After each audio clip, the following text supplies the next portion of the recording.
أعوذ بالله من الشيطان الرجيم بسم الله الرحمن الرحيم الحمد لله رب العالمين والصلاة والسلام على أشرف الأنبياء والمرسلين سيدنا محمد النبي الكريم وعلى آله وأصحابه الطيبين الطاهرين ومن تبعهم بإحسان إلى يوم الدين. اللهم علمنا ما جهلنا وذكرنا ما نسينا وفقهنا في ديننا واجعلنا من عبادك الصالحين. اللهم اجعلنا ممن يستمعون القول فيتبعون أحسنه أولئك الذين هداهم الله وأولئك هم أولو الألباب.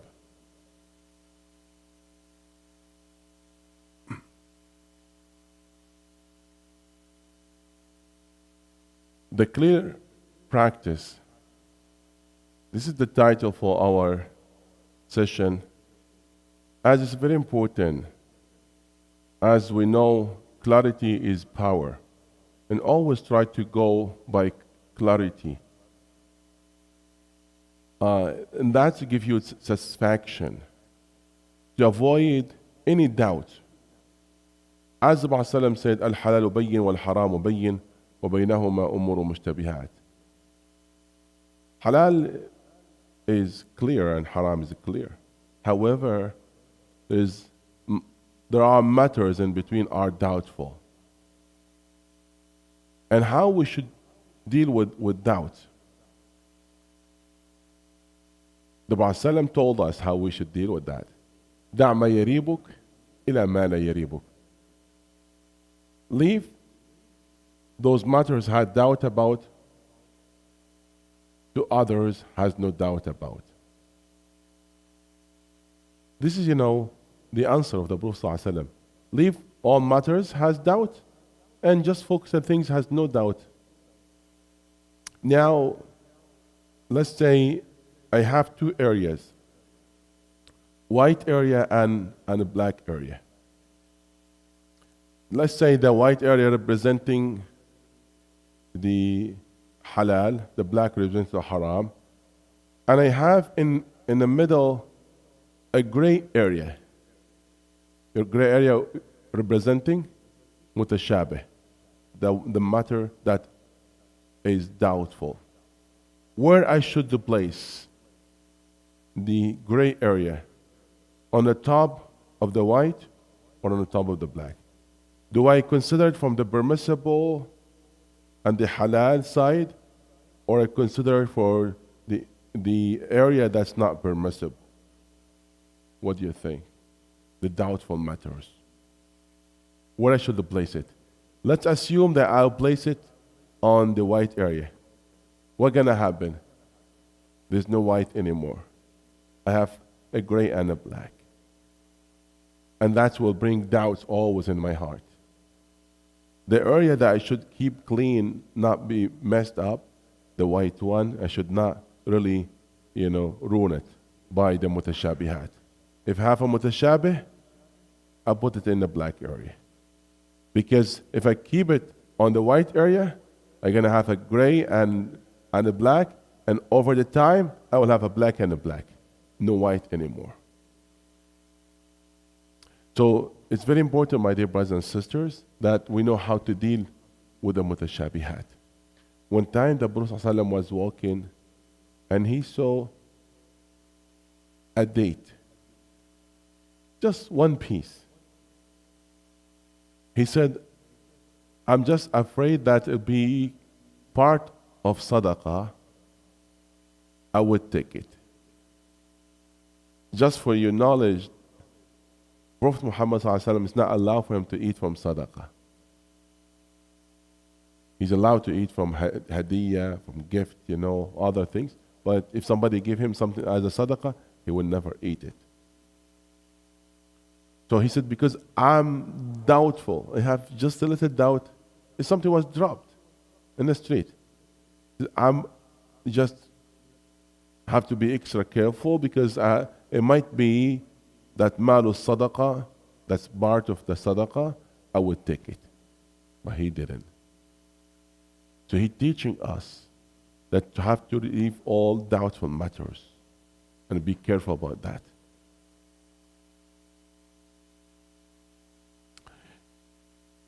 Sometimes people going from one shaykh to the other, and they still have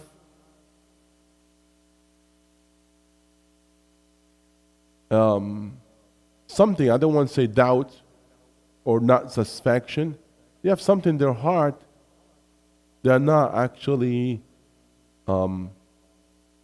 satisfied with the answer. So they go from one place to the other looking for different answers. And that's what I call it fatwa shopping. We don't want to do that. What we want to do, we want to direct our question to the person that we trust. Trust his knowledge and his taqwa. So if the person that qualified and trustworthy, that we direct our question to that person, we should not go from one another, we should consider that. If you have a health issue, before you go, you will ask, who's that person qualified and good in that area? They point you to somebody, you go to that person. And most likely, you will take his advice. And you have to understand the job of the mufti, the one who will give you the fatwa, the one who will give you the answer for your matters, is not to make it easier or harder for you. The job of mufti is not to make the fatwa suit you or make it easier or harder. He will put his knowledge and effort in the light of Sharia to give you the best of the answer, regardless that's easier or harder. However, if there are two matters and both are the same level, but this one easier than the other, yeah, of course we go with the easy way. If both are acceptable and both has the same weight, then yeah, we go with the easy way. Otherwise, we go with the most authentic way. And especially in this society, we have to make ihtiyat, be extra careful for what we consume, for what we eat, matters that we deal with. Why? Because this is full of doubts. And even in the past, there's more trust nowadays. We have seen nowadays the changing in the labels, the changing of the product from where what came, There's different games. People, they were more honest in the past, like now. Yes, we still give the benefit of doubt, but we have to be careful on dealing with all those matters. From time to time, things happen and they expose themselves, and they said this product is not halal, this product has question about it, So let's be extra careful when we are dealing with all these matters.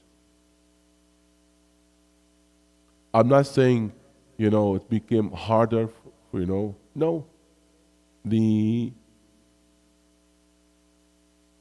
Imam, he's not there like to make it harder or to make it easier. However, generally speaking, when in the society will make it the halal harder, people will go to haram. So that's in the mind of the one who will give the fatwa. He's not going to be really strict to the point that make it harder for the people and squeeze them to the point they limited the options of halal. But it's not his job to make this halal or this haram. He will try his best in the light of Sharia to see what's acceptable and what's not. Because sometimes we think, this is like too much strict and this person too much, easygoing. It's not the case. It's based on the knowledge. And by the way, when the person has more knowledge, he would be more flexible than the one who has limited knowledge. It's not the opposite. Because he might find ways and different fatwas and different opinion and sight, considering, all those matters. There are many common questions related to food and drink. And I will pick some of that before I discuss all of them, and then I give you the chance to ask your questions related to that.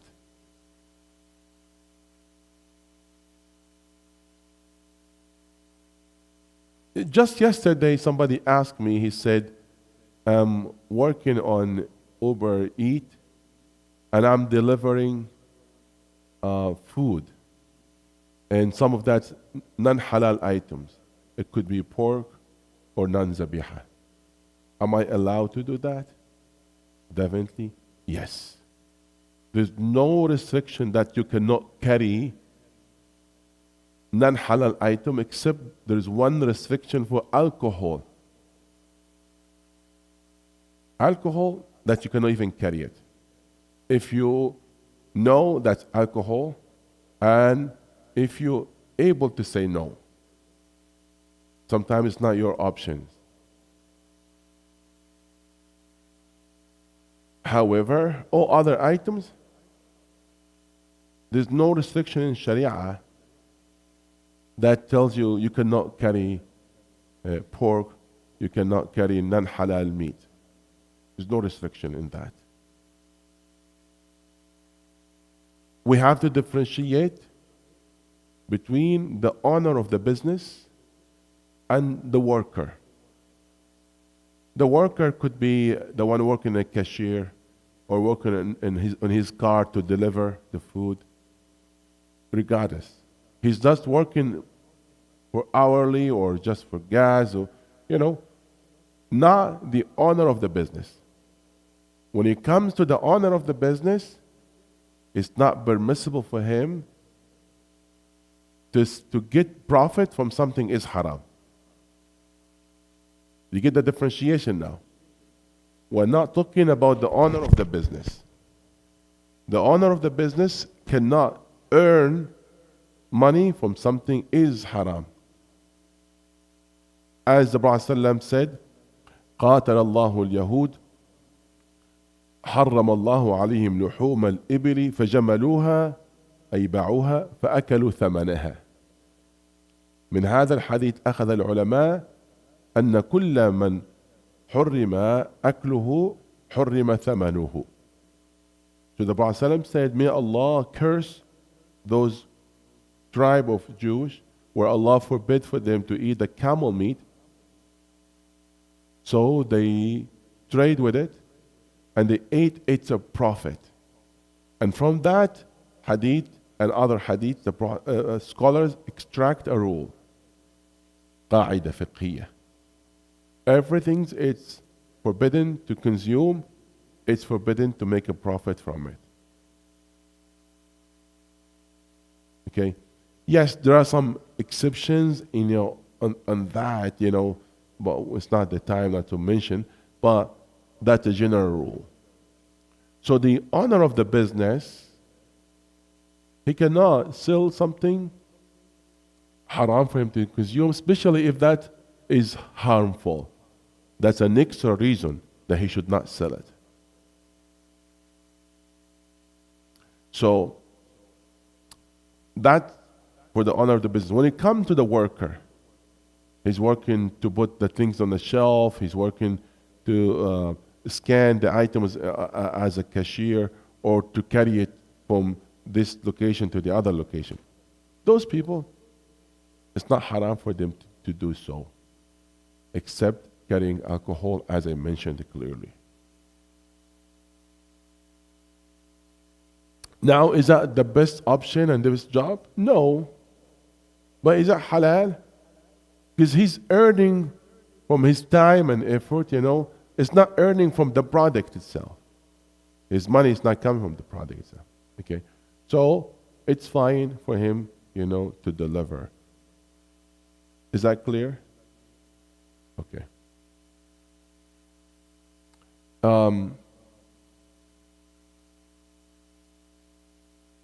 There's another question related to chicken. Where Canada allowed recently and I'm actually even restricted using that when it comes to the birds, generally speaking, and include that the chicken, to use the gas chamber with gas stung, like where in the past, the common method, they have the electrical shock to kind of ease the process of slaughtering and cutting the neck, of the bird.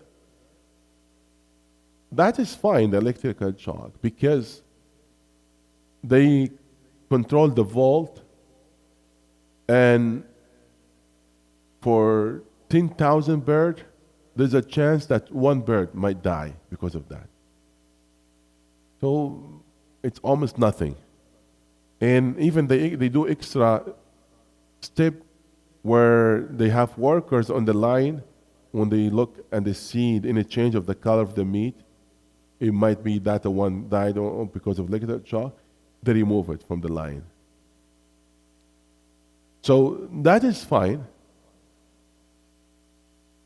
because the percentage, when you talk about every 10,000, just one bird might be died, it's almost nothing, yes?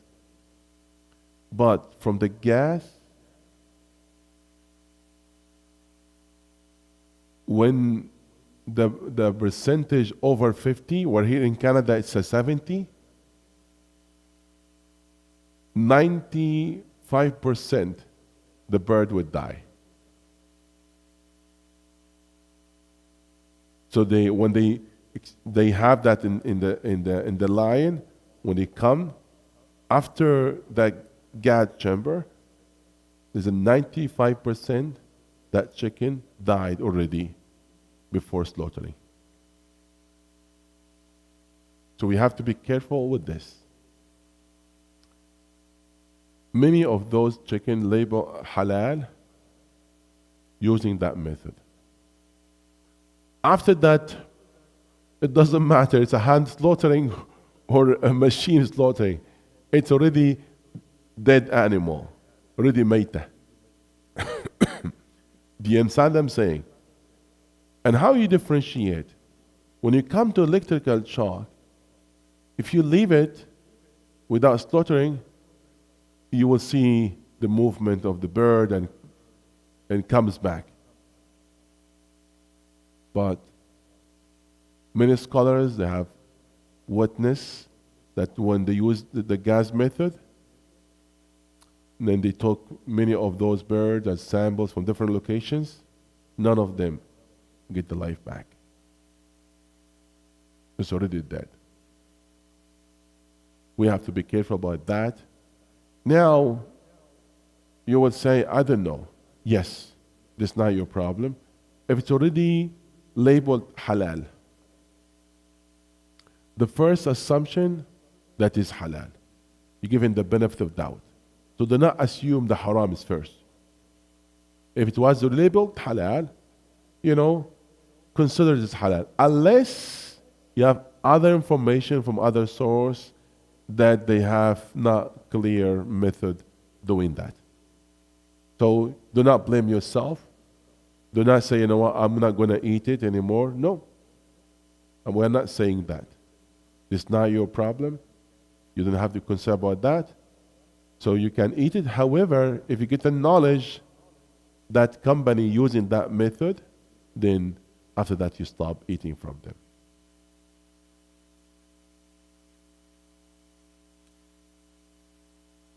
Let's, open the floor for you, and asking if you have any question related to any type of food.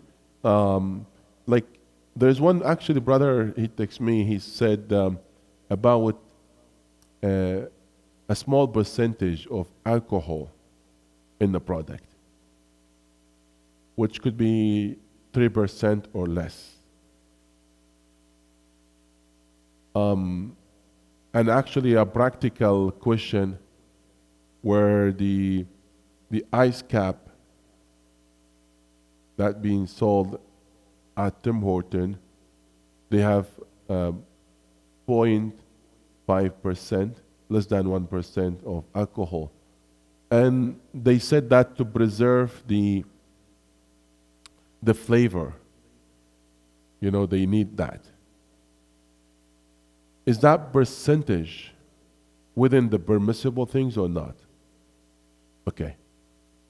Let me, before I answer that, present two rules in fiqh.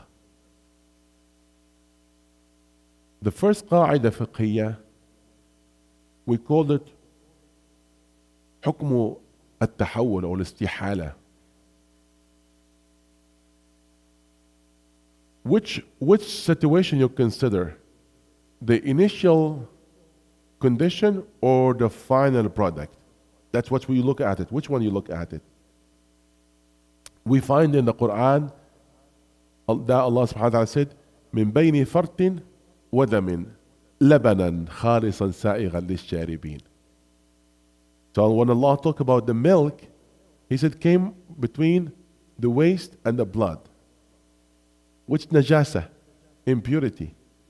But the final stage is it's milk and it's a pure, khalisan, pure. So the consideration not for the original state and how it was, processed, but the final stage. Is any of the classification of the old one still exist? No. Different product, then it's different ruling. If none of the classification of the original product remain in the final product, then it's fine. I give you from the traditional fiqh an example. The vinegar at the time of the Prophet ﷺ and the first era, the only source of it is alcohol. That's how they get their vinegar. Transformation of alcohol, and they get the vinegar. Okay? You have it in the market now, they call the wine vinegar. It's a vinegar, but it's originated wine. It's completely transformation and a new product. That is halal. Now the opposite. It's a vinegar was changed to be alcohol, then it's haram. And then they said it, خمر تخلل حلال. خل تخمر حرام. So any product, even though it's halal, but then it changed to be something haram, then the consideration, not the original state, the final one. There's a syrup, they get it from the palm trees. Have you tasted before? You know the syrup that you get it from the maple tree, you know that. It's a maple syrup, yes? You know how they get it, yes? They dig pipes inside, the trunk, and they wait and they dropped and they collect that one. There's a similar method for the palm trees, for nakhl, the date trees. And it's not the same syrup of the maple. This one is more close to drink. It's lighter. It's not that thick and it's sweet. However, if you leave it out of fridge for a day or so, became alcohol. So the original state, when it's still fresh, it's halal. Yes? But after that, it's haram. You get the first rule? Okay. So we consider the final product. It's not the first stage. The other rule, it's important in this, العبرة بالغالب الأعم لا بالقليل النادر. When you consider in any fatwa, look at the main portion of the product, not the insignificant product was there. If that insignificant product, it's changed. If it's a remain in its classification, that's a different story. We should have to be changed. Okay. So these are two rules. Now when it comes to that 0.5% of alcohol in the ice cap, it's still there, has its classification? No. And by the way, that 0.5% percentage there, it's found in many fruits naturally. Like even the apple, it could find that normally, that 0.5% of that alcohol. So it's a small percentage. It's insignificant, and it's completely diluted and changed, and it's not there. I'm not saying you rush and you take it and it's fine. No, but I'm saying I'm not restricted to say haram because of that. I might not drink it, go to other things, has no doubt about 100%, but the final product has nothing to do with alcohol. There's no any classification, no property, nothing to do about it. Yes, so it's a change. Somebody would say, how about that when they pour alcohol on the fish when they grill it? Is that fine? No, it's not fine. It's not the same. Because that is changing the flavor and the texture of the fish, of that meat. It's not the same. It's not all of it evaporated. Some of it remain in there and affecting the meat itself, the fish. Just not the same. So we cannot, put them both in the same, pot. So we have to be careful, with that. The condition, if the original state is not the same, or completed transformation, nothing remain in that. And how nothing remain in that? You cannot extract it back. You cannot get it back. That's it. And you'll find those percentage like 0.5% or 1%, 2%. We're not talking about big quantity. No, we're not talking about that. Yeah? So that will be fine and no issue with this. Okay? Take the mic so the people can hear. No, because those listening from the Facebook or social media, they cannot hear the question.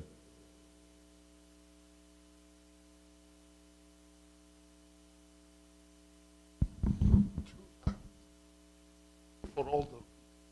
Anyway,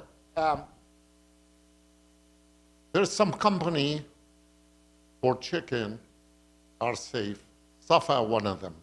Or every one of us try to find out which company that still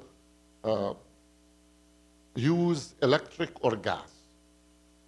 So what the Imam said, 100%, and we heard other Imams talking about it. They went there and they watched, and they came with what... Jazakallah khairan, Haj Hussein, for mentioning. Yeah. We are not here to make advertisement in any company, but it's good, what he recommended.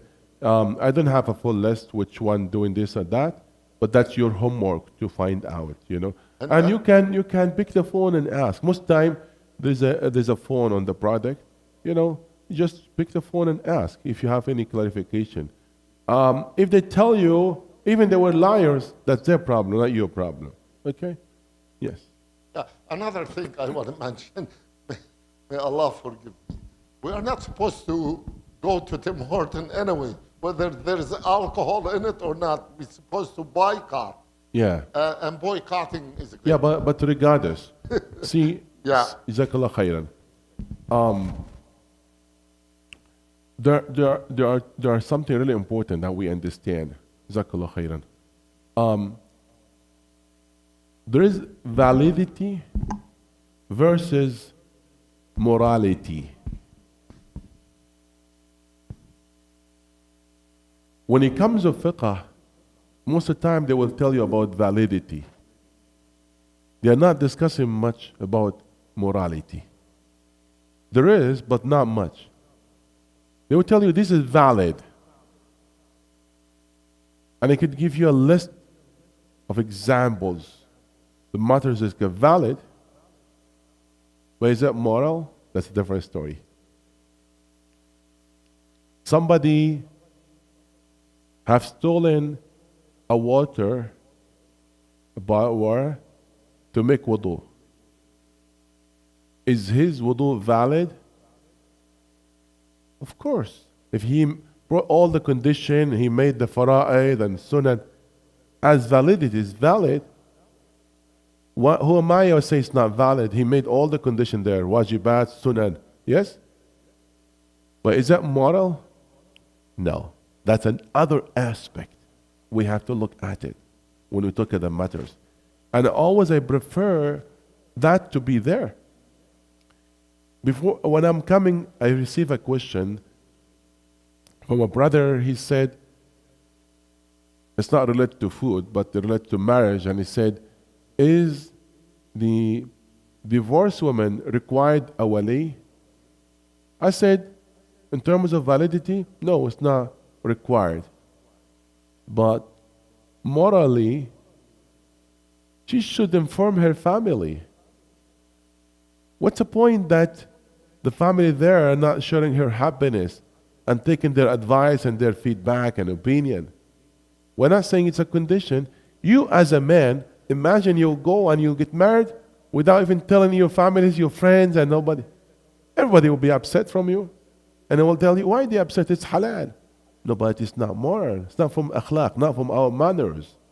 Yes, we share, happiness with others, at least. So we have to not only look at the validity and morality. Says, yeah, so you're right, Hajj Hussein, but I'm just giving the example. It's an actual example. Somebody, drink a coffee from Mr. Morton or others. We used to drink it. We stopped it for many months now, but we used to drink. There's no like a coffee chain like now it's available that's not supporting Israel. So in Islam, they consider even what they call fair trade. You know what's a fair trade? When the product from the beginning was done in a moral way with no any kind of oppression. And you find that stamp in coffee and some other product, because they get kids 9 years old to do work and hard work, and they give them nothing, peanut. Give him nothing. And they make all profit out of their effort. So they are stealing their sweat. So it's not that moral to support that. But we have to differentiate between validity and morality. Am I clear? Yes. Yes, go ahead, Brother Mohamed. Assalamu alaikum wa rahmatullah. Is Canada considered Ahlul Kitab? Is Canada considered Ahlul Kitab? No. In the Canadian Constitution, it is multi-faith, multicultural society. Not different from United States Constitution. It's still considered as a Christian, domination. But here in this society, it's in the Canadian Constitution. It's a clear. It's not only just for a Christian or for the people of the book. So it's not considered as Ahlul Kitab. That's one thing. Second, from the statistic that showing in different, Canadian census, where the religious people became kind of minority in this society. Many people identify themselves that has no religion. Many people, they have like different religions. So it's a clear from the statistic that we're showing, and you can see the Christian, they are not. I know why you asked this question. You asked this question because you know what? We are allowed to eat the biha to Ahl Kitab. Let me ask you a question. Is any regulation here in this country, the one will have a slaughterhouse has to be a Christian or Jewish only? Or even if Chinese guys has no religion, he can get the license and open that. Is that right? Yes. So it's technically there's no even 50% guarantee the one he slaughtered is a Christian or Jewish. There's no guarantee with that. For sure, it's not Jewish because Jewish they have their own product, which is called kosher. It's halal halal to eat it.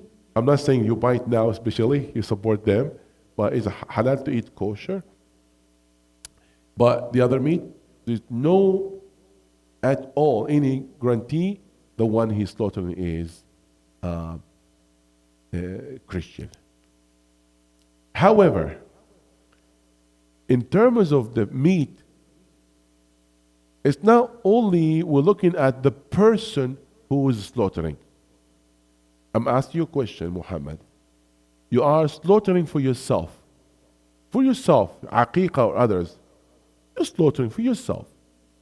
Not even for business. And you slaughtered in the wrong method. You're slaughtered in the wrong method. Instead of you cut it from here, you cut it from here. You slaughter it for yourself. Maybe by mistake. Maybe you tried to slaughter the bird and slapped your hand and you cut it in the wrong way. Are you going to eat it? Are you going to eat it? You are a Muslim. Dabihatul Muslim. Huh? That's good. That's your own. So it's not only the one who is slaughtering only matter. How is slaughtering matter as well? If Ahlul Kitab, but instead of slaughtering, he's not slaughtering. He's doing different method. Hitting it, till that. You are going to eat it? No. So it's not only the person, it's not only our problem, the person who is. The method as well, it's matter. So knowing the method here, it's not correct method in many ways. Okay?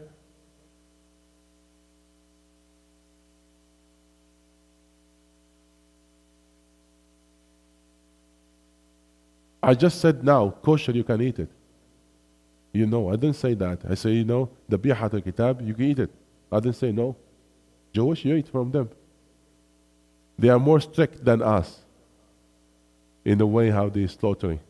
And there is a condition that there is a clear text in the Quran that we can eat it. Yes, if you know a Christian or Jewish that slaughter your meat, eat it. But do not take general concept that every meat in the market that was slaughtered by Jewish or Christian. Is that true? No. So not every meat in the market that's Ahlul Kitab. If you are sure that Ahlul Kitab and was slaughtered in the right way, that's fine. So the method is considered. Going back, when I talk about the gas, if a Muslim he's slaughtering, but he used the gas, you still eat it? No. So it's not only who is slaughtering, even how is slaughtering. That's both you have to ask about those two conditions. So the first assumption, yes, Ahlul Kitab, you eat, their meat, unless contradict with the general muharramat. If you notice, ayah number 5 mentioned about allowing to eat Ahlul Kitab, the biha, that came after the general verse stating the muharramat. So this is not exception for muharramat. Still, you keep in mind the ayah of muharramat. حرمت عليكم الميتة والدم ولحم الخنزير. All of that. Isn't لحم الخنزير a ذبيحة of Ahlul Kitab? Isn't. If the slaughter, Ahlul Kitab slaughter khanzir, you are going to eat it? No, because that's out of the question. From the beginning, it's one of the muharramat. So if it's one of the muharramat, regardless, it's Ahlul Kitab or others, you cannot consume it. Because it's already stated. So the verse number 3, that comes before verse number 5. So number 5 is not exception from number 3. Yes.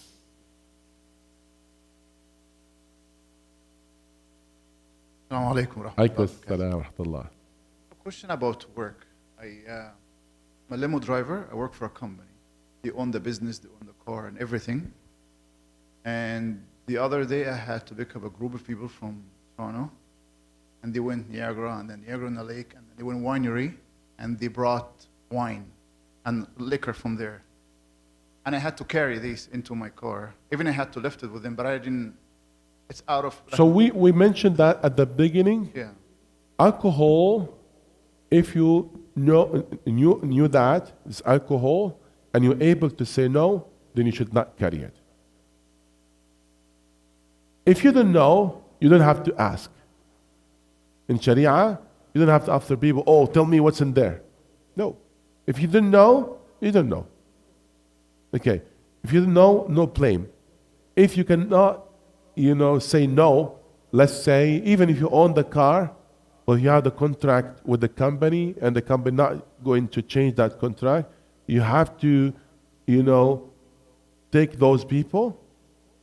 I mean, that's out of your, control, so out of the question. رفع عن أمة الخطأ والنسيان وما استكره عليه. If any company that you work, there are challenges in any work. As long as you work in here, there are challenges. Even if you have your own company. So I'm not saying because of those challenges, you close your company or change the work. No. But I will say always find better opportunity. If you couldn't change the condition of your work, what you are working now, find, better opportunity that it might, protect you and save you from dealing with those doubtful matters or those haram matters. So again, no blame at you if you don't know, or you are not able to say no, in some situation. So let's say, from the beginning when you see the call, like, somebody randomly. I know you can, but it's not randomly, it has to be scheduled. But in someone working like just a taxi or Uber driver, and the destination, it's the liquor store. You know that. So you can cancel. You can cancel the call from the beginning, So you can don't do it. But last minute, then you figure out, and you cannot cancel it. No blame at you, inshallah, for this. Yeah, alhamdulillah, it happened a few months ago. Yeah. Yeah, I get in the email it says that I have to go pick up, I have to buy it. For people coming, and I honestly called the owner, I said, I'm not doing this. Yeah. I said, I'm just a driver. I said, I don't do this. Yes, so if you can say no, you're better to say no, like you have to say no. But if you cannot, then you are under the hadith, رفع عن أمة الخطأ والنسيان وما استكره عليه. If something out of your control, you're being enforced to do, and you cannot say no, there's no blame for you at all. This ayah, إلا من أكره وقلبه مطمئن بالإيمان, when it was revealed? So Allah made exception, except the one who was enforced to do something against his will, even to denounce his faith. That's when Ammar ibn Yasir cursed the Prophet ﷺ after they enforced him and they killed his father and mother in front of his eyes. Was not that easy. So when he came to Prophet and he felt bad, the Prophet softened his heart and he said, وَإِنْ عَادُوا فَعُدْ. Even they came back again, enforcing you again, no blame for you again to do that. Subhanallah. This is Islam. If something against you, well, no blame for you at all. Do you know, Imam Malik faced one trial from one of the Khulafa at that time. So the Khalifa enforced people to make bay'ah for his son, and he enforced them by connected that with the talaq.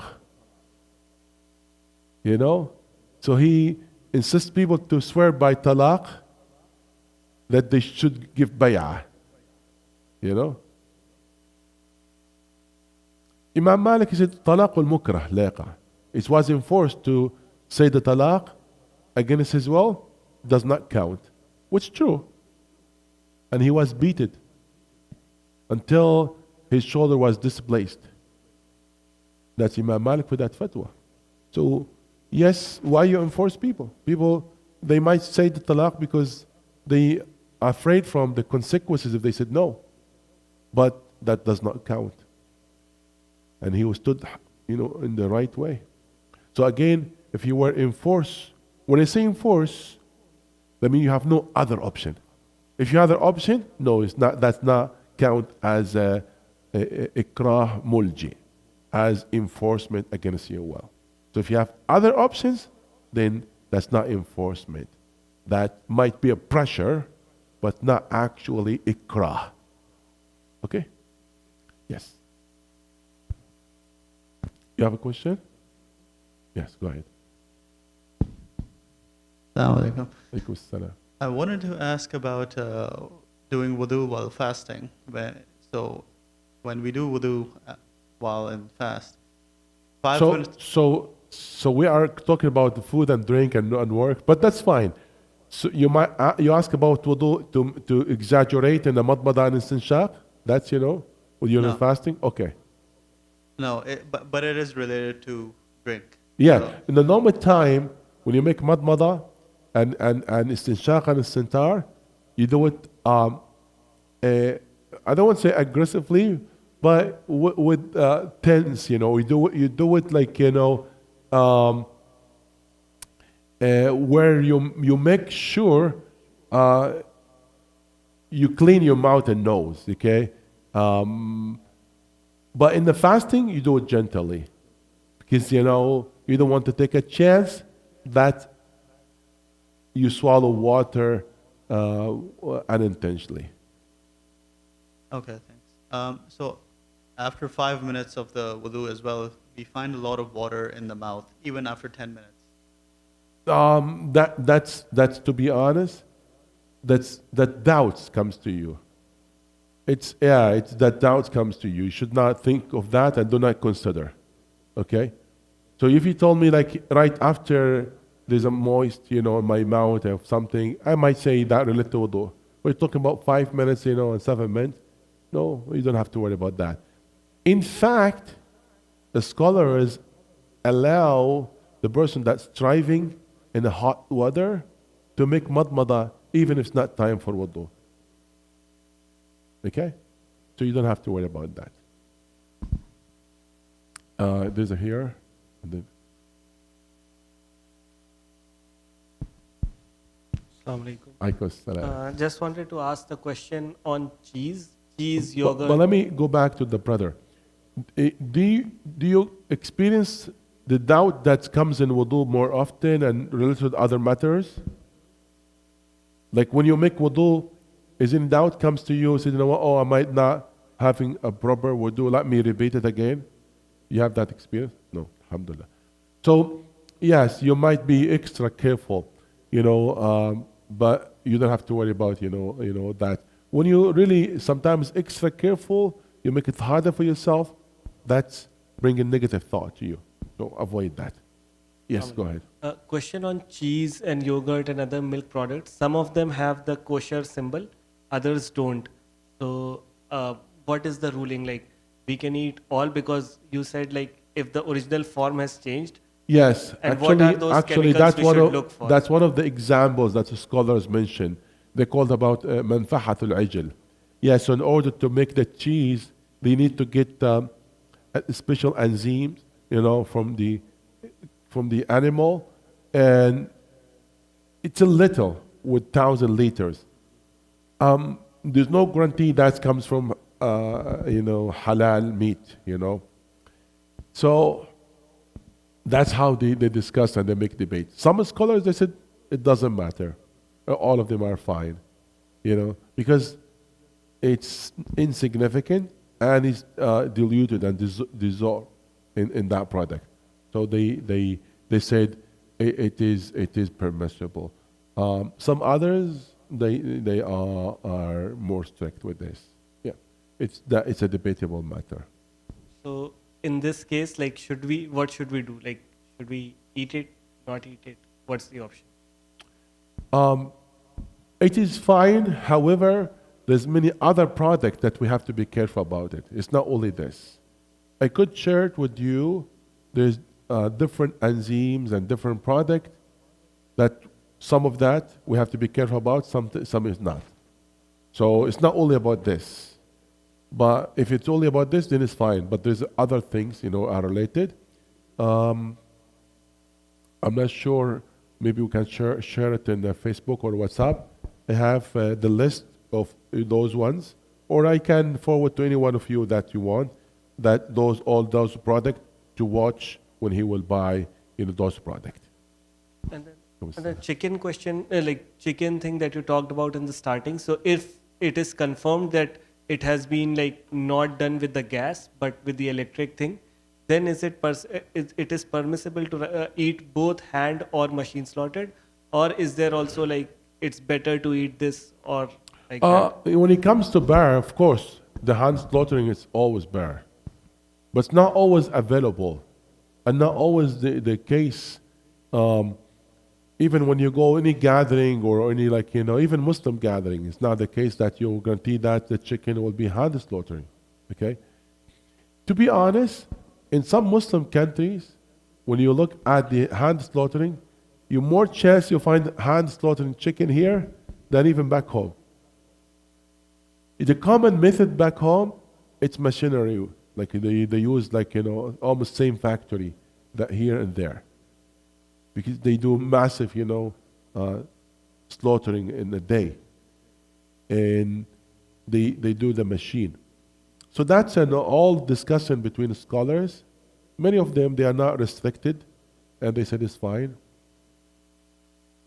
Now, personal preference is different from general rules. I would say yes, general rules, there's no restriction with that. It's fine. And personal preference, that should be hand slaughtering.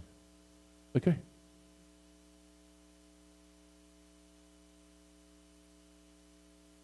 That's fine. Do not ask. Assuming for all when you go to Muslim, especially is Sunni Muslim, good Muslim, you're that person, do not ask. Yes. So, me personally speaking, from my perspective, I've asked other sheikh, I've asked you before as well, about the validity of chicken in Canada. And for the most part, the answer I get is, generally speaking, it's halal. Just there are new things that was added to the market as we spoke about it, where they switch from the electrical to gas for standing. That's an issue. The gas chamber that lead to bird to die. So it's not the same like the electrical shock. So, and speaking from a practical standpoint, as Muslims living in the West, how do we draw the line if... So we mentioned that, you missed that part. We mentioned that as a first assumption, if there is a halal label, you take the benefit of doubt and you consider it halal. Unless the opposite, where from external knowledge that you get to know that's not halal. But in the event that there's no halal label? So, in the event that there's no halal label? Event, you said? What if there is no halal label? Oh, if there's no halal label? Yeah. That's another question. Yes, it's not halal label. That's it's almost like be a little extra careful for that. And by the way, there are many products. It's not halal label, but it's halal. Not necessarily say not halal label, that's not halal. No, some people think like that. No, it's not the case. But you'll be a little bit extra careful if it's not halal label. If it's a halal label, the first assumption that is halal. But if it's not halal label, extra careful. That's why I'm going to say, generally speaking. But that's why I said from a practical standpoint, what does that mean? Can you go, for example, if you go to Costco, they have chicken that has no halal label. What does it mean to be extra careful? So like in the Costco, they have halal and non-halal. Yeah. I will go with the halal. They have the halal label. When it comes to choice, you remember we said that? When there's a choice, go with the choice that has no doubt in it. That's always, So that's how you clear yourself. If something has doubt about, go to things has no doubt about. How come I will leave the things that have halal label and I go to non-halal label? It's already labeled halal and those side by side, I go with the halal one. Yeah, but there's many times where there's product where there's no halal alternative. For example, when the new Chick-fil-A restaurant opened, a lot of Muslim people went because they made the assumption that it's chicken, so it's most likely halal.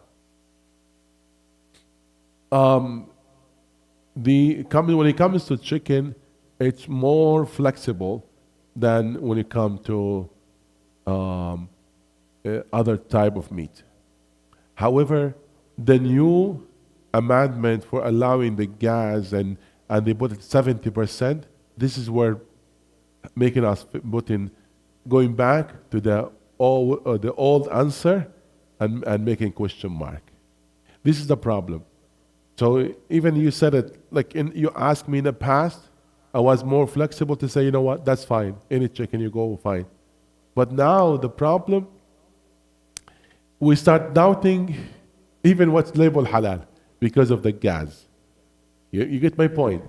So it's not like the old fatwa. Now there's a new way to look at it. Cool. And then just one more question. Because in the past, it was only in the market just, the electrical shock. But now, most of the companies, it changed to the new way. Okay. Yeah. And then just a follow-up question on the brother with the alcohol, the taxi driver. And I understand what you said. If it's enforceable, you have no choice. But does that even apply to, for example, you work at the Toronto Raptors cafeteria where they sell alcohol, or you are a flight attendant and they ask for beer? Are you still allowed to serve that? I mentioned that, about carrying alcohol. It's, it's different from carrying other type of meat. But again, it's applied. If you don't know, or you cannot say no, you have no options, there's no sin on you. However, if that's going to be constant and that's part of your job, then it's different. He's a taxi driver, different from somebody working in a store that's part of one of the items there is alcohol. So the chance and the percentage that he will deal with that is not like the other one. He said a few months ago that happened to me. So it's not the same. Do not put them all together. Because the main job of him to carry passengers, not to carry bags with them or other items with them. The other one, no, selling product. And part of the product is there. So it's not the same. For this person, if he's already working on a job, we didn't tell that person, quit your job, no. But we tell him, you seriously and sincerely, you search for the other alternative. If you find other alternative, even less benefit, you should move to it. Like let's say the place where he's there, they selling lottery, they selling cigarette, alcohol, is as not the main business, as a product in the business. Okay? So he should find alternative. If somebody want to apply to that place that's selling alcohol as a product there, we tell them no, do not apply. So there are differences between somebody is there, we call it حكم الدوام and حكم الابتداء. Starting the job is different from already in the job. Somebody already in a job said, you know what, look for alternative. If somebody is looking for a job, I said, do not start wrong. Start right way, and leave that, for Allah subhanahu wa ta'ala. Different from somebody working in a liquor store. That's the main product, it's the alcohol. That person, he should quit right away. You get it? If it's the main product, it's haram, then he should quit right away. But if it's an item within thousands of items, like alcohol, he should try to look for alternative. It's not haram for him working in that at the moment, but he should find alternative. Yes. So this question is different from the food. So I'm reading hadith about saying أنا بريء من كل مسلم يقيم بين أظهر I don't want المشركين. to go in this now because it's gonna too long for me, and this off subject and it's gonna be too long, and we can talk about it actually in the other halaqah about the doubts on matters or misconceptions. But anyway, the hadith, every text has a context. I'm asking you when the Prophet said it and why he said it. Yes? So it was a war between Muslimin and Muslims and non-Muslims. And some of Muslims were hiding their Islam. They're not known even as Muslims. And might be killed, because of one of the attacks and fights. So that's a different story, different reasons, and different circumstances. That we cannot use that hadith because, we can say people cannot live among non-Muslims. Okay, you got it? So it has nothing to do with it. We cannot, take the hadith out of the context. So that has a specific context.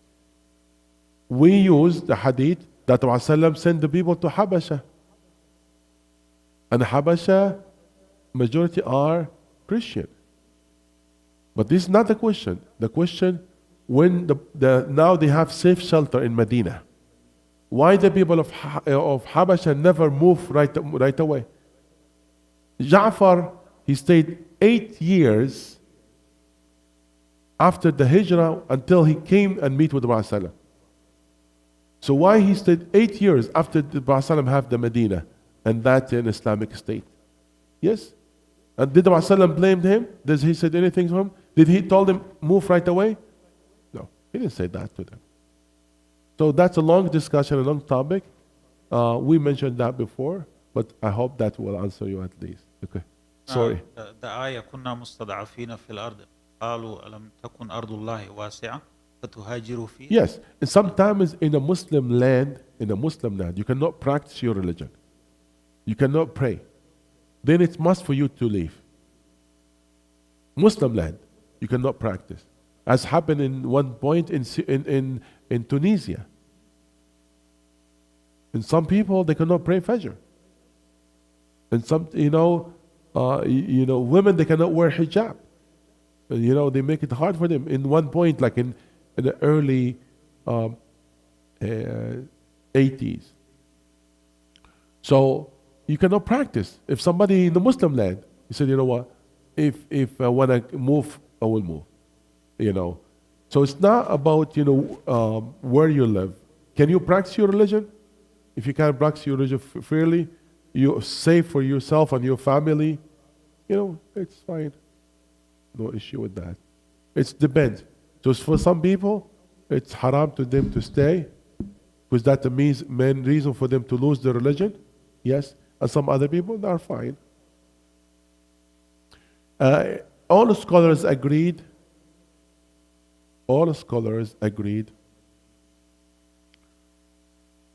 when you are living in any locality, regardless, majority Muslim or non-Muslims, where you are involved in da'wah, one of the main reasons you are there to spread the word of Islam, then you are staying in the sake of Allah. How come it will be haram? I'm afraid we don't have much time, but go ahead.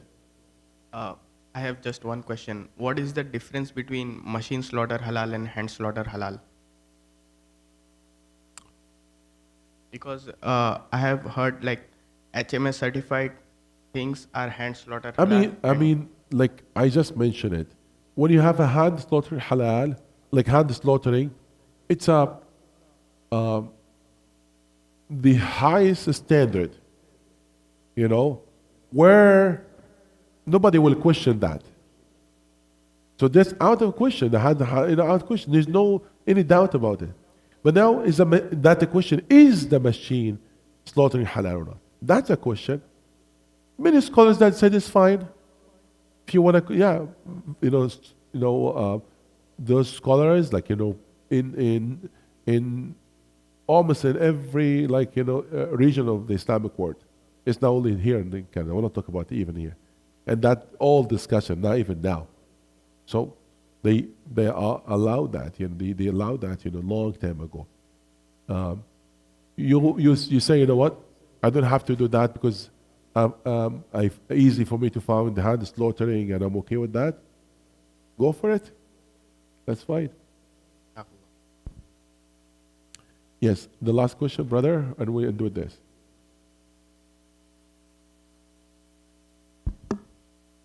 The ruling on alcohol and perfume and other non-consumable products. Yeah, so we mentioned that in the beginning. It became a new product. So the having alcohol in the perfume, that's changing completely the classification of alcohol. So it became not actually something that you can extract again alcohol from it or carrying its property or classification.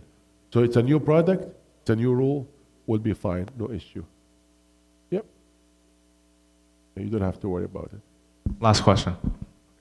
Assalamu alaikum warahmatullahi wabarakatuh. Alaikum assalam. I have a friend, he works shift work. He works 12-hour shift. Sometimes he misses prayers because he has tasks, he's busy. If he prays after when he's free, is he sinful for that or no?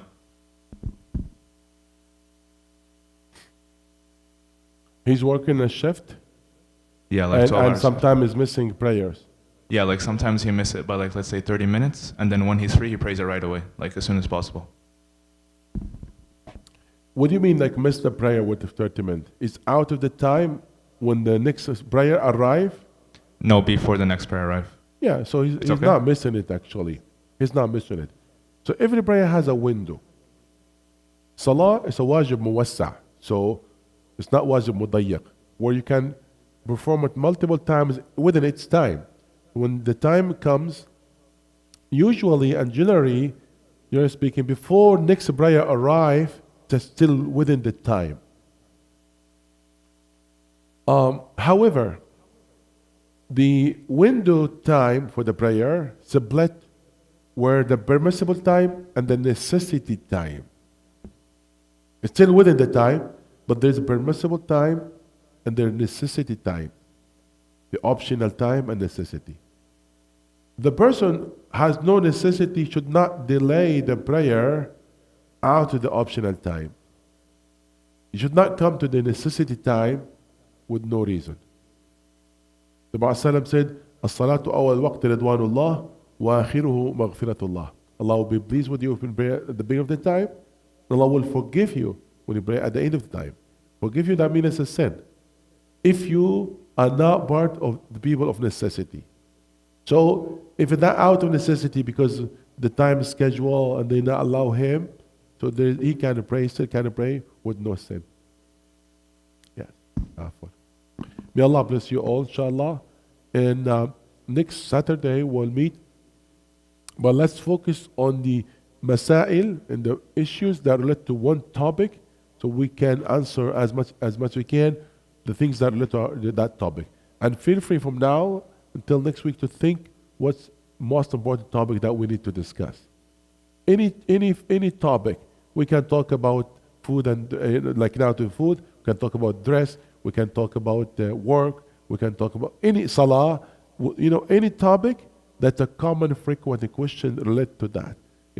That we will discuss. That would be having better idea than we go different topics here and there. Maybe you talk about business. About some things related to finance. Whatever topic that you prefer, feel free to suggest that. Okay, inshallah.